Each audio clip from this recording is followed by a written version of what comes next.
দেখছেন কলকাতা টিভি, ভাস্বতী রয়েছে আপনাদের সঙ্গে। শুরু করছি সংবাদ সারাদিন। তৃণমূলের মহিলা পঞ্চায়েত প্রধানকে মারধরের অভিযোগ, মারধর ও হেনস্থার অভিযোগ তৃণমূলের বিরুদ্ধে। আরামবাগের হরিণখোলার আমগ্রাম এলাকার ঘটনা। আরামবাগ থানায় ইতিমধ্যেই অভিযোগ দায়ের করেছেন পঞ্চায়েত প্রধান জুলেখা বেগম। তৃণমূলের মহিলা পঞ্চায়েত প্রধানকে মারধরের অভিযোগ সামনে আসছে। ইতিমধ্যেই অভিযোগ দায়ের করেছেন পঞ্চায়েত প্রধান জুলেখা বেগম।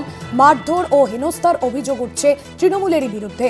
তৃণমূলেরই গ্রাম পঞ্চায়েত প্রধানকে মারধর এবং হেনস্থার অভিযোগ তৃণমূলের বিরুদ্ধেই এই অভিযোগ সামনে আসছে। আরামবাগের হরিণখোলার আমগ্রাম গ্রামের ঘটনা এবং এই ঘটনায় ইতিমধ্যেই অভিযোগ দায়ের করেছেন পঞ্চায়েত প্রধান।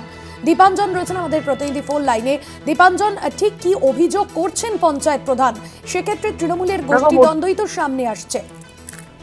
দেখো, প্রথমেই বলতে চাইছি হরিণখোলা 2 নম্বর কালকে যখন আমগ্রাম এলাকায় স্থানীয় মানুষদের সমস্যার কথা শুনতে যায় এবং যে সরকারি প্রকল্প যেগুলো চলছে সেইগুলো যখন দেখতে যায়, তখনই তৃণমূলের কিছু কর্মীর সঙ্গে তার বচসা বাঁধে এবং ওই প্রধানকে নিগ্রহ করে এবং টানা হেঁচড়া শুরু করে। তখনই ওই স্থানীয় মানুষজন এবং ওই প্রধানের সঙ্গে ওই তৃণমূল কর্মীদের বচসা শুরু হয় এবং তৎক্ষণাৎ ওই গ্রামের মানুষ প্রতিবাদ হয়। তখন ওই তৃণমূল কর্মীরা, যেটা প্রধান অভিযোগ করছে তৃণমূল কর্মী বলে, তারা তখন ওই গ্রামের মানুষের কোনো বচসায় জড়িয়ে পড়ে, ধ্বংসকাস্তি রীতিমতো ধস্তাধস্তি শুরু হয়। তারপরে ওখানে একটা গ্রাম সভা চলছিল। ওই গ্রাম সভাতে প্রধান ওই জুলেখা ছিলেন ওখানে এবং সেই গ্রাম সভা শেষ করে তিনি শুক্রবার সন্ধ্যায় আরামবাগ থানায় অভিযোগ দায়ের করেছেন এবং এটাও জানিয়েছেন যে সরকারের যে উন্নয়নমূলক কাজ সেগুলো স্তব্ধ করে দিতে চাইছে তাদেরই দলের কর্মীরা।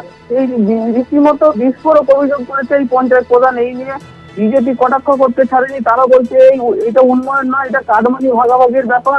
যারা কাটমানি চাইছে তারা যখনই পাচ্ছে না, তাই তারা তাদের সঙ্গে বচসা শুরু হচ্ছে। পুরোটাই ওদের নিজেদের অন্তর্দ্বন্দ্ব চলছে এবং এই সরকার পুরোটাই যে মিথ্যাবাদী সরকার সেটা প্রমাণিত হয়ে যাচ্ছে। ধন্যবাদ জানাবো দীপাঞ্জন তোমায়। দীপাঞ্জন রায় আমাদের প্রতিনিধি ছিলেন ফোন লাইনে।